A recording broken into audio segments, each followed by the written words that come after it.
Happy Christmas, everyone. Hello again, and if you notice, it's daylight. Not like me at all, that. Middle of the day and doing a video update. I said I was going to get one in before Christmas, and I was determined today to do that. I hope you can hear everything okay, and this microphone is still working as it should do. Now, the engine's got to the point now where I can't waft things, because I've got stuff clamped to it and stuff like that to work it out. If you've been following the Facebook page, you'd have seen I've put the back part of the foot plate support in on that bottom, on that back drag plate, and I'm trying to work out where the foot plate's going to go. Now, if I can just grab hold of it, bear with. I'll just grab it up and bring it up to the camera a little bit. So you can see there, I've got two bits of planking in. Now, what I'm trying to work out at the minute, because I haven't got the works drawings through yet, because the NRM are very slow at sorting out works drawings, and I don't send enough off to keep me busy. What I'm trying to work out at the minute is where the back of the boiler ends, so where the back head's going to end. There's another piece of that channel that's on that that the foot plate slots into, but it sits at the back of the back head. What I've got to work out at the minute is the driver's pedestal that is bolted to the frames, and that's on a bracket, and then there's the damper controls for the dampers. Obviously they're on the back head on studs. That works out where in relation that bit of channel is going to go across the frames. So I'm trying to work that out at the minute. Now, you'll notice when I put that picture on about the back of it, a lot of it is, I'm doing a lot of it from pictures and stuff, just because it's hard to really find the works drawings for the particular parts. I found a drawing that was a pipework drawing that was in a BR Standards book, and it had some SLDE, blah, blah, blah, the numbers of it for certain drawings. I'm like, brilliant, I found that bit. I can send off to the NRM. The NRM, excuse my nose again, the NRM do it in batches, so you have to get so many come through, people that want microfilm scanning, then they do it. Then they send them off to be scanned and then emailed off to people and print off what needs printing off if anyone has it as a hard copy. I don't. I have them as a TIFF file, and then I convert it to a JPEG so I can blow it up and see what I need to convert it. So me waiting, because I've gone, all right, well, I'll do the pony stretcher. I've drawn that up. That's ready to go to Ed for cutting. The vertical stretcher, horizontal stretcher, I've done all those bits. The smokebox saddle, the front stretcher, the front drag box, it's all that's how I get it in those bits. So I'll do probably 4 drawings at a time. Well, for instance, the smokebox saddle is one drawing on its own. Then the buffer beam is a drawing of its own, but it comes with the frames. And then the drag box itself, that's a separate drawing. The pony pivot or radial stretcher, that's a separate drawing, but it's attached to another drawing which has got brackets for the foot plating on the outside. There's so many different drawings you need to get the part you particularly want. So I did a lot of fart-arsing about to try and find what I needed to find. With all those delays, I'm like, right, well, I can work out what goes where from the bolt holes that I've already got in the frames, and other works drawings, and I can kind of figure it out. But you don't have distances, so because this again is a bit of a mix, but it's not a mix now, it's turned into trying to follow full size works drawings. It was a mix between the Dick Stockings and the works drawings. So working out, right, okay, I'm going to use the Dick Stockings boiler length. Where's that going to end on these frames, to work out how long the foot plate's going to be, how big the cab's going to be, and everything like that. So you can understand it's a lot of thought process goes into before I even go, right, I can send one file off to Ed and go, can you cut me that? There's no saying I've got it dead right until it comes through and I go, right, I finished it off, bolt it on. That's, I think, how I cocked up that horizontal stretcher at the front. It's the only thing I can think of how I cocked it up was because I went and looked at the Dick Stockings drawing for length and the works drawings, and instead of just going, right, my frames are done to works drawings, instead of just going, right, put that to one side, forget the Dick Stockings bit, do it to the works drawings, which now I have. It's bolted in perfectly, which again I'll show you in a second. You probably saw it when I've just lifted the frames up then. It's worked out perfectly. It sits where it should do. It's bolted to the vertical stretcher perfectly. Everything, the bolts fell in, which is what I wanted. First time round, nothing went to plan, even though I made it look like it did. So, update wise, I'm still fart arsing about with tender wheels and axle boxes. I hope you enjoyed that little snippet video I put on previous to this one with the silver soldering for that horizontal stretcher. It's just because I didn't show in the video prior to that about, you know, I sped up the silver soldering. I thought, I know that run wasn't going to take long. So I thought, why not just do it in real time? Don't speed it up or anything. Bash that joint in and hope at the time I was filming it that it was going to come out right, which it did. It wasn't a problem. It worked out very well. It's in the undercoat red now. It's bolted into the frames and it looks happy. You'll notice as well with when I lifted the frames up then, the front buffer beams roughly held on. There's a lot gone on in that. A lot of rivets have gone into it. I've now got to the point where I need to do the buffer stocks. The frames are drilled and tapped ready for those. The buffer beam, sorry, is drilled and tapped ready for them. So I can get on with the buffer stocks. They can get bolted in. Put the slots in them. Then I can do the buffers for it. That's all done. I can send off the file for the vacuum bracket, which if you remember way back when I did the back end of the tender, which coincidentally worked out at being just over a year ago, I can get the vacuum dolly bracket done. That can get drilled and tapped for that. And then pretty much that buffer beam's done and I ain't got to touch it again then. I'm drawing up I've nearly finished the drawing now, is for the front drag box. That's nearly there now. That'll probably, if all being well, I can get that off to Ed at the start of January. So that can get cut. And what I've been doing today, if I can see if I can grab it without it falling apart, is this. This is the rear drag box for the engine. There's still a lot to actually been put into it. You'll see there's a load of tabs and that I haven't filled up with anything yet. Really it was to get its basic shape for this video. I'm going to knock it all apart and put all the other bits in. Then that'll go to my mate Rick, who's going to TIG weld all these tabs up for me. And then I'm going to put in some watered down flux into different parts and silver soldering where I need to silver solder it so it looks like it's fully welded together, and then that'll be finished. I don't know why, but I was expecting that to be a lot bigger than it is. So everything on that hasn't been an issue putting it together. It's gone together probably in about 15 minutes, knocking all the tabs together.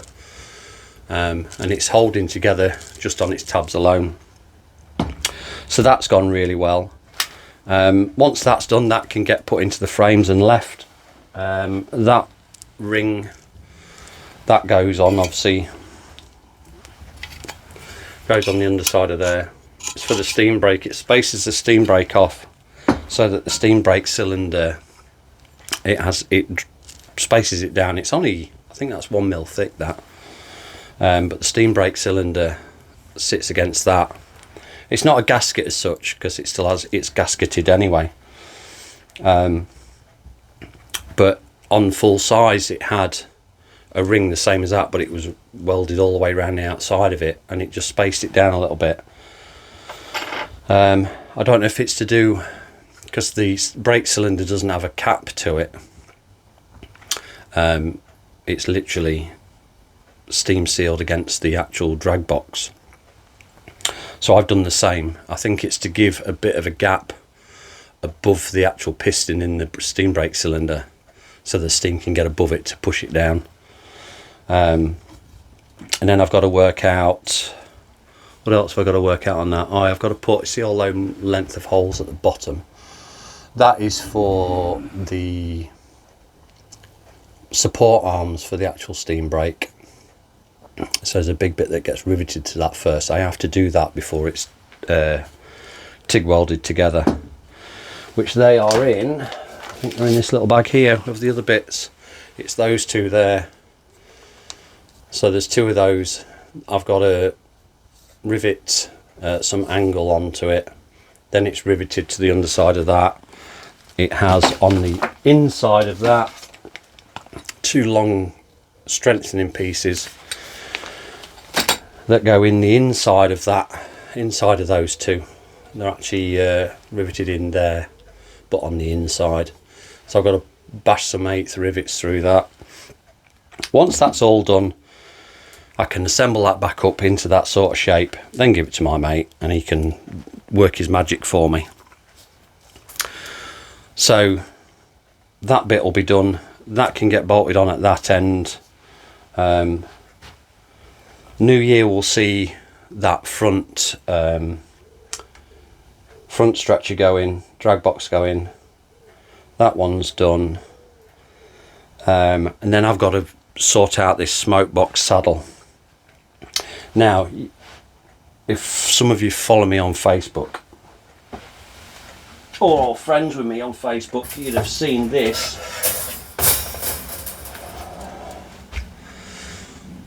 Yeah, that's the smoke box.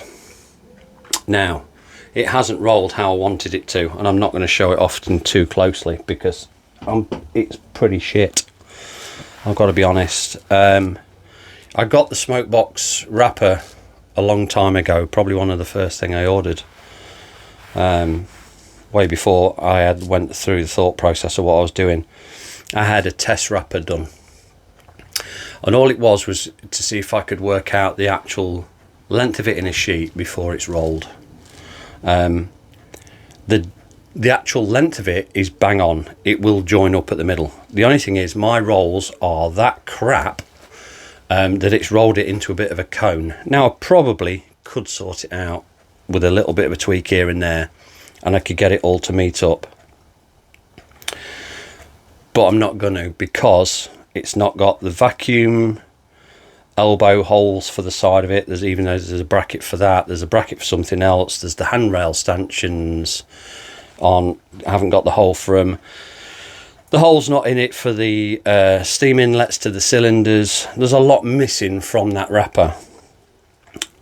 Pretty much all it's got in it is the hole for the exhaust and the hole for the chimney. That's about it that's in it. So there's still a hell of a lot of other things that need to be drilled in that. And I don't want to have it as a round and then go, right, okay, work out on that round the distances and stuff. Even though I could probably put it on a rotary table and do it all with the DRO and stuff like that. I'm not going to fart arse about with that. What I'm going to do is have it a new sheet cut, sort my rolls out so they're not rolling in cones, they're actually rolling into cylinders, and roll it again properly. But I don't need to worry about that just yet. What I want to do is get this smoke box saddle sorted out, and the complex Y piece that's in the middle of it. It's going to be such a fabrication to get it all right, and at the minute my brain is thinking of its 3 degrees tilt to match the cylinders, when I don't really need to do that. I don't think I need to just sit it back up vertically, draw it all, and then when it comes to it, obviously it'll get tilted 3 degrees when it gets bolted to the frames. But in my head I'm thinking, well, the saddle's got to be dead flat, that's at 3 degrees to everything else, the Y piece has got to be it, this, I'm overcomplicating it. Obviously I want it right. I don't want to cut it all, cock it up, have to throw it in the scrap bin and start again, because it's money down the toilet, isn't it, at the end of the day. So that's where my head's at with that at the minute. Pony radial stretcher, radial arm stretcher, pony pivot stretcher, however you want to call it. That is, it's not a complicated structure, as it were. It's 2 webs one way, 2 webs the other way, and 2 ends, and it's in a sweep. Not like the Dick Stockings one, where it's just a block of cast iron from side to side, milled up with little tabs that sit under the edge of the frames, because the edge of my frames don't have that flat bit in them where that stretch is going to go in, so I can't copy the Dick Stockings one anyway if I wanted to.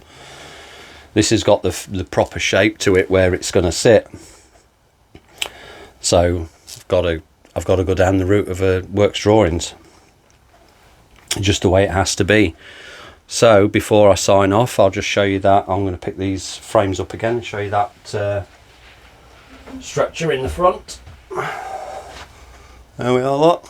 Vertical stretcher bolted to the horizontal stretcher. You can see the stretcher that's in front of the firebox. So there's a lot gone on. You can just see there the buffer beam. I'll turn it round without dropping it. Move the microphone at the same time with the old engine. There's the buffer beam. Lots of rivets have gone in that now. It's ready for buffer stocks. So a lot of progress gone on the front end of it. And I say it's starting to look kind of nice and neat. And very heavy, as you noticed there with me struggling to lift it. It's only going to get heavier. That's without a doubt. But we're starting to see some light at the end of the tunnel. If I can get... Oh, I've built a new bench as well. Over these last few days, because the engine's getting that heavy, that rickety bench that it was sat on, I wasn't happy with it, because every time I moved it was wobbling about a bit. It was only a bit of thin steel with some thin bits of wood, so it wasn't one up to the job. So now I've got a nice strong bench that the engine and the tender are now sat on, so I haven't got to have that in my mind worry that something's going to give way and it'll all be end up in a pile of metal on the floor. So I think in the next few weeks it'll be a case of the machining will be done on the other wheels, the axle boxes will be done, I can bring the tender onto this bench, move the engine onto that bench, start stripping the tender down, because I can flip it upside down and do what I need to do to it. Then it'll be assemble it all, mill across the axle boxes so that they're nice and square, drop the wheels in, put the axle box keeps in, and then I can put it on its wheels, and then I can then get ready to start putting springs in it. Springs. Then that'll be a rolling chassis then, which is good. And then I can start working on the tank. Although I'll probably, once that goes on its wheels, I'll bring my engine trolley in and put it there, because then I can work on the tender tank at a normal level. I haven't got to try and then, once that's all done, lift it from there, or even lift it from here down onto track level. And then just got to work out where I'm going to put it. But anyway, I've waffled on. No actual work video this time, because as you say, there's lots of bits going on and here and there. I might do a video when it's been TIG welded together. I might show you me doing the washed out silver solder part to it, because it's a bigger structure, a lot more heat. The flux has got to withstand that temperature for longer. So, but I hope you found what I have done interesting. As I say, there's not much else I can show you. We're all up to date. It's Christmas time. It's going to be Christmas Day tomorrow. And yeah, what a year it's been. So I'm going to sign off now. Thank you ever so much for following me, following the journey over this past year, and I hope we gain more followers for next year. And if you, as I say, if you've got any questions about something I'm doing, just fire them away. I'll answer them quite quickly. There's been some good stuff. It's good talking to people about, you know, they're doing a similar design but for a BR1 tender or even a BR2 tender, stuff like that. They're similar, so you know, it's good to chat to other people that are going down the route and maybe want to add a bit of detail to it. Maybe not going as mad as I am and trying to do it to Works Drawings, but you never know. So thanks for watching, liking, subscribing and telling your friends and all that, and I'll see you all in a few weeks time. So that's it, done. Christmas, go out and get trolleyed or whatever you do at Christmas. See you soon.